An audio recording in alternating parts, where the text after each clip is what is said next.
আমাদের পূর্বপুরুষেরা 190 বছর যখন স্বাধীনতা হারিয়ে গোলামির জিঞ্জিরে আবদ্ধ ছিলেন, তারা তখন অনুভব করেছিলেন স্বাধীনতা কী জিনিস। তাদের এই আন্তরিক আকুতি, তাদের সংগ্রামী প্রয়াস, তৎকালীন নেতৃবৃন্দের বিচক্ষণতা, দূরদর্শিতার ফলে আমরা একটা দেশ পেয়েছিলাম। আমাদেরকে আশ্বস্ত করা হয়েছিল লর্ড কেলেঙ্গে পাকিস্তানের নামে যে এই দেশে কোনো ধরনের বৈষম্য থাকবে না, ন্যায় বিচার কায়েম হবে এবং মানুষ একটি স্বাধীন দেশের নাগরিক হিসাবে সম্মানের সাথে বসবাস করবে। এ লক্ষ্য অর্জিত হয়নি, পদে পদে লঙ্ঘিত হয়েছে, যার কারণে ৭১-এর মুক্তিযুদ্ধ অনিবার্য হয়ে উঠেছিল। তবে হ্যাঁ, এই যুদ্ধের আগে একটা সাধারণ নির্বাচন হয়েছিল, একটা মার্শাল ল গভর্নমেন্টের আন্ডারে। ওইটাও কোনো সংবিধানের আন্ডারে হয়নি। মার্শাল ল যখন জারি থাকে, সংবিধান তখন সাসপেন্ড থাকে। সামরিক ফরমানের মাধ্যমেই হয়েছিল। কিন্তু জনরায়কে পাকিস্তানি শাসক গোষ্ঠী এবং সামরিক বাহিনী তারা সম্মান দেখাতে ব্যর্থ হয়েছিল। বরঞ্চ জনরায়কে অগ্রাহ্য করে বিপুল জনমানুষের আকাঙ্ক্ষাকে তারা গুলি আর বুলেট দিয়ে, ব্যানর দিয়ে তারা দমিয়ে রাখতে চেয়েছিল। নির্বিচারে মানুষ খুন করেছে, মানুষের ইজ্জত লুণ্ঠন করেছে, সম্পদ ধ্বংস করেছে, দেশকে পোড়ামাটির দেশে পরিণত করেছে। কিন্তু সকল নির্যাতন চালিয়েও মানুষের আকাঙ্ক্ষাতে তারা দমিয়ে রাখতে পারেনি। শেষ পর্যন্ত দেশ স্বাধীন হয়েছে। আরেকবার সেই লড়াকু সমস্ত যোদ্ধাদেরকে অন্তরের অন্তঃস্থল থেকে গভীর কৃতজ্ঞতা জ্ঞাপন করছে, যারা আমাদের জন্য একই মানচিত্রকে স্বাধীনতার মূলকে উপস্থাপন করেছেন, যারা আমাদেরকে একটি সম্মানজনক পতাকা হাতে তুলে দিয়েছে। এই পতাকা এবং মানচিত্রের হাত ধরে বাংলাদেশটা বদলে যাওয়া উচিত ছিল, কিন্তু না, বোতল পরিবর্তন হয়েছে, ভিতরের জিনিস পরিবর্তন হয়নি। এক এক করে ৫৪ বছর বিদায় নিয়েছে। আমরা আগামীকাল ৫৫তম বছর ইনশাল্লাহ পা দেব একটা জাতি হিসাবে। এই না পারার কারণ হচ্ছে নেতৃত্বের ব্যর্থতা, লোভ, অদূরদর্শিতা এবং সীমাহীন দুর্নীতি। দুর্নীতি শুধু টাকা পয়সা হাত লাগলে হয় না, হ্যাঁ, এটাও দুর্নীতি। সবচেয়ে বড় দুর্নীতি হচ্ছে মানুষের অধিকার হরণ করা, অযোগ্য লোকদেরকে যোগ্য জায়গায় বসিয়ে দেওয়া, যোগ্যতা সম্পন্ন লোকদেরকে অপমান করে তাড়িয়ে দেওয়া, এটি হচ্ছে সবচেয়ে বড় দুর্নীতি। দুর্নীতির এই বিষবাষ্প যতক্ষণ পর্যন্ত সমাজ থেকে বিদায় না নেবে, আমাদের সমাজ স্বাধীনতার কাঙ্ক্ষিত সুফল ভোগ করতে পারবে না। এরপরে তার মুখেই শুনলেন, আমি বলার পরে তো হইচই পড়ে গেছিল। আমি বলেছি যে তিনি বিদ্রোহ করেছেন, বেওকুফরা বুঝেছে তিনি স্বাধীনতা ঘোষণা করেছেন। এইটা নিয়ে কি যে হইচই। তিনি অবশ্য বলেছেন, অনেক সময় এরা ইংলিশটা বুঝে না, উনি ঢাকা বিশ্ববিদ্যালয়ের ইংরেজি শিক্ষকদেরকে রেফার করেছেন। এরপরে তিনি বলেছেন যে না, আমার কাছে এগুলা সংরক্ষিত আছে, পয়সাও লাগবে না, আমি দেখাই দিব, চলে আসো আমার বাড়ি। জানবে না, বুঝবে না, তার আগে চায়ের কাপে ঝড় তুলবে। কেন তুলে জানেন? মূল ইস্যুকে চাপা দেওয়ার জন্য। দেখেন না, সম্প্রতি একটা ঘটনা, আমাদের এই ঈদ উপলক্ষে আমরা একটা রিসেপশনের আয়োজন করেছিলাম। বিদেশি কূটনীতিবিদরা এবং আমাদের বন্ধুরা এখানে এসেছিলেন। ঈদের দিনটা মানুষ একটু খোলা মনে সবার সাথে মিশে, আমি একটু মিশেছি। হায় রে আল্লাহ, এটা নিয়ে কি যে অবস্থা। নবীজি এটা করেছেন রে ভাই, তিনি তার প্রিয়তম সাহাবীর সাথে এটা করেছেন। এটা তো আমার নবীর প্রিয় সুন্নত। আমি তো আমার নবীর প্রত্যেকটা সুন্নতকে ভালোবাসি। কে কি বললো না বললো এগুলার পাত্তাই আমি দেই না। তুমি বলতেই থাকো, আমি পড়তেই থাকবো। হ্যাঁ, মানুষ হিসাবে যদি ভুল করি অনুতপ্ত হব, ক্ষমা চাইব, কোনো অসুবিধা নাই।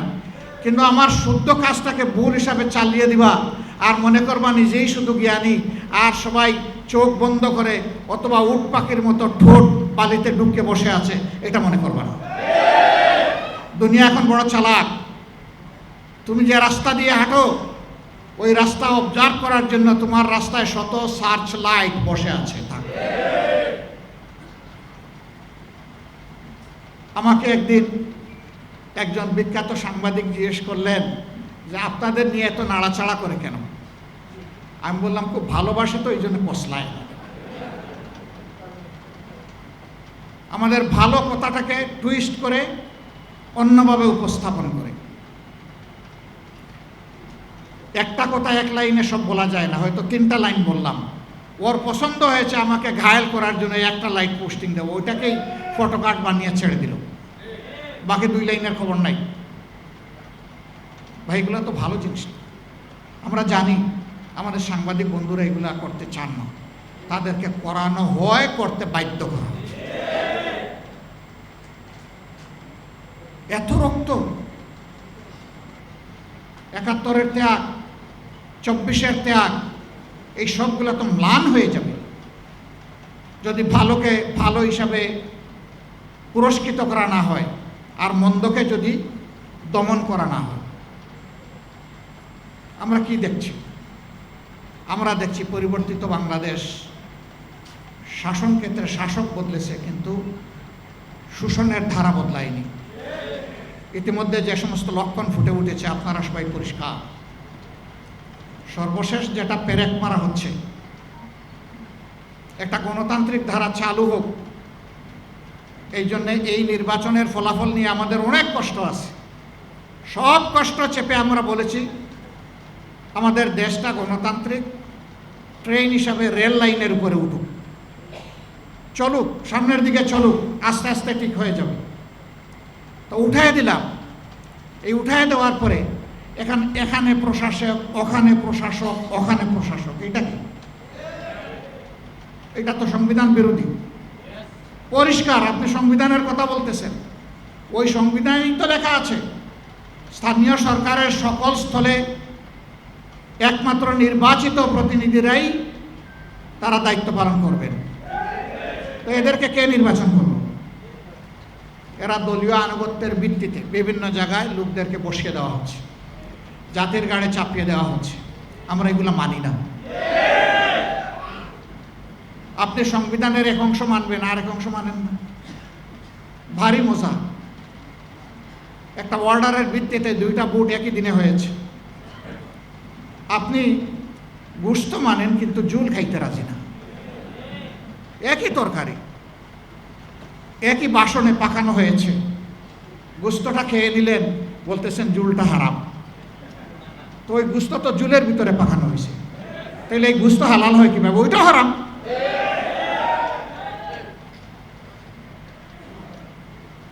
জনগণকে এত বোকা মনে করার কারণ নাই, জনগণ সব বুঝে।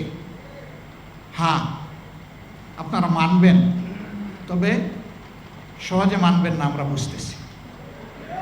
এরকম অতীতেও কিছু কিছু বিষয় সহজে মানেন নাই, কিন্তু পরে ঠিকই মেনেছেন। আমরা নিজের জন্য, কোনো দলের জন্য এই কাঠামোগত পরিবর্তন আমরা চাচ্ছি না, সংস্কার চাচ্ছি না। আমরা 18 কোটি মানুষের জন্য চাই। গণতন্ত্রের এসেন্স, বিউটি, একটা দল সরকারে যাবে আর একটা দল বিরোধী দলে থাকবে, এই 2 দল মিলেই জাতিকে সামনে এগিয়ে নেবে।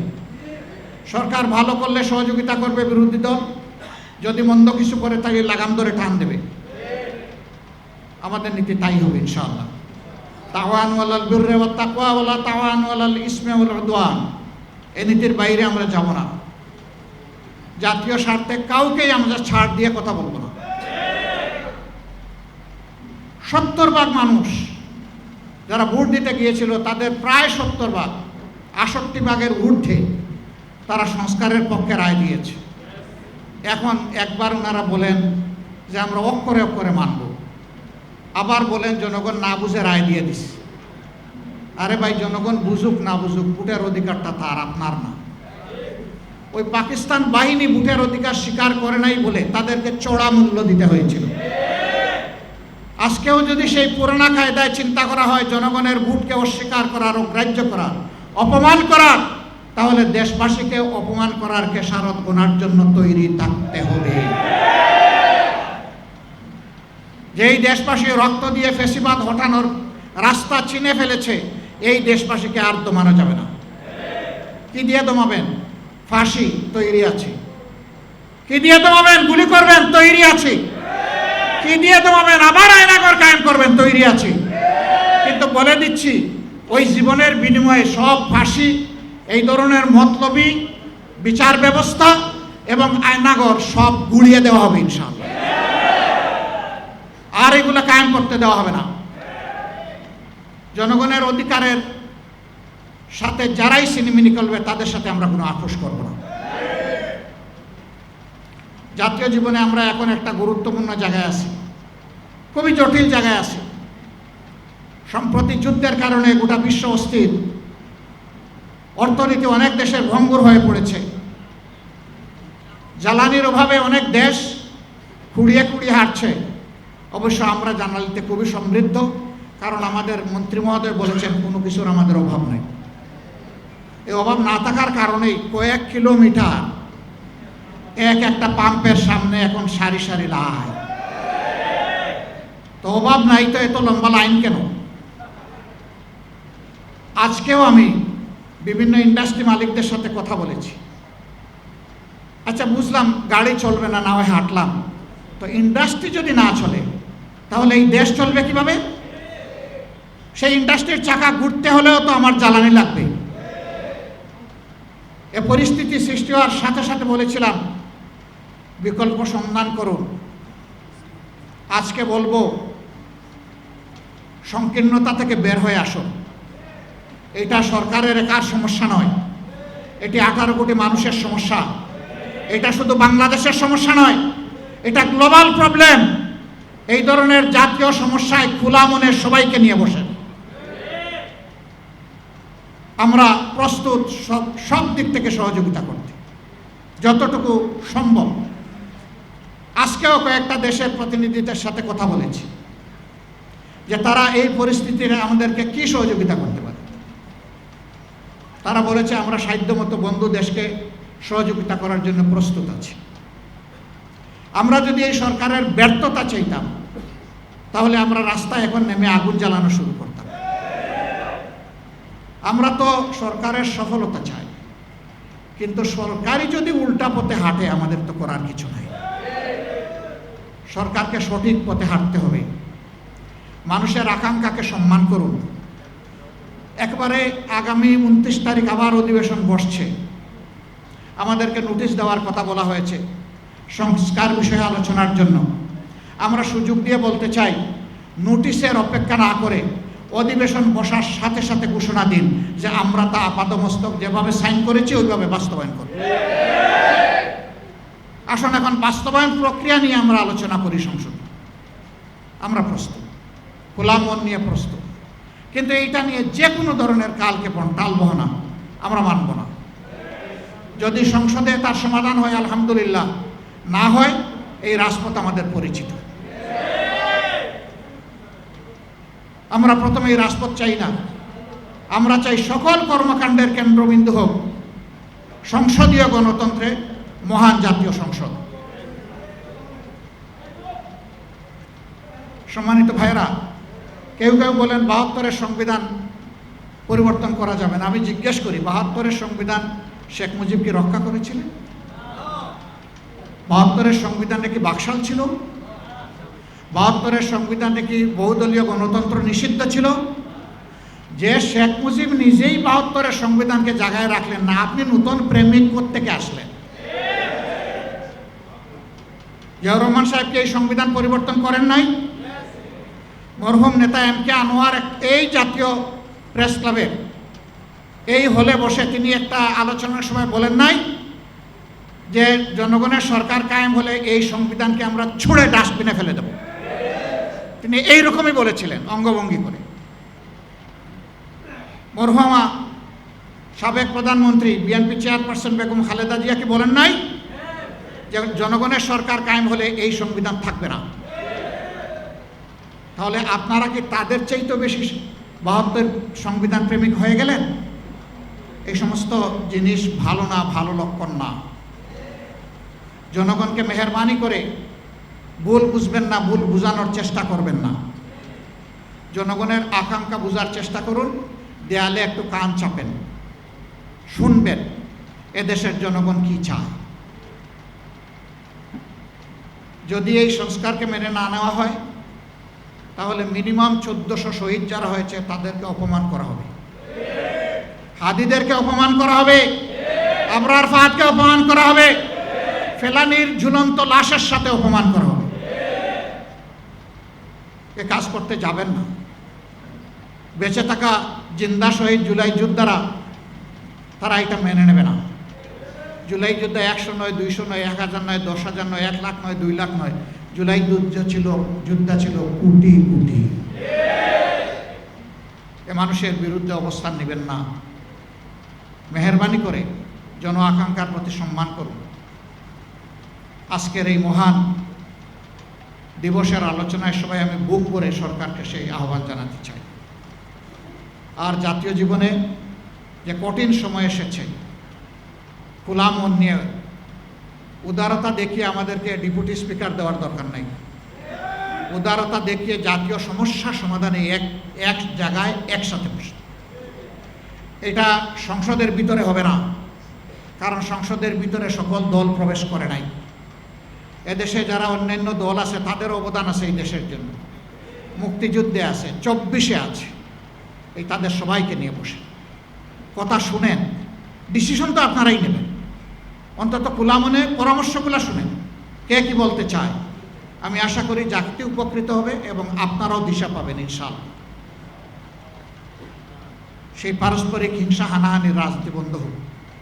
আফসোস এখনও শুধু একটা ইলেকশন হয়ে গেছে, সেইটাকে কেন্দ্র করে মানুষ খুন হচ্ছে, এমনকি নিজ দলের মানুষকেও খুন করা হচ্ছে।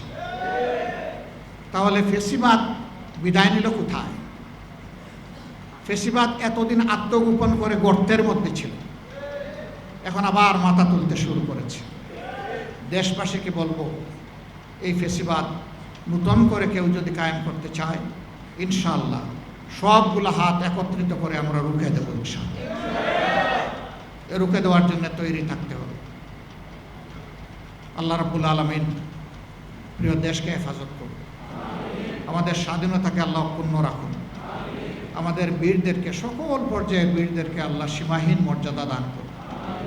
প্রিয় দেশের জনগণকে অধিকারের পক্ষে সজাগ থেকে অধিকার আদায় না হওয়া পর্যন্ত লড়াই চালিয়ে যাওয়ার তৌফিক আল্লাহ তাআলা দান করুন। সবাইকে অসংখ্য ধন্যবাদ। আল্লাহ তাআলা আপনাদের সবাইকে সুস্থ রাখুন। প্রিয় দেশবাসী এবং প্রবাসে অবস্থানরত ভাই ও বোনেরা, সবার প্রতি আরেকবার শুভেচ্ছা জ্ঞাপন করে আমার বক্তব্য শেষ করছি। আল্লাহ হাফিজ। বাংলাদেশ জিন্দাবাদ, বাংলাদেশ জামাত ইসলামী জিন্দাবাদ, বাংলাদেশ অমর হোক। আসসালামু আলাইকুম ওয়া রাহমাতুল্লাহ।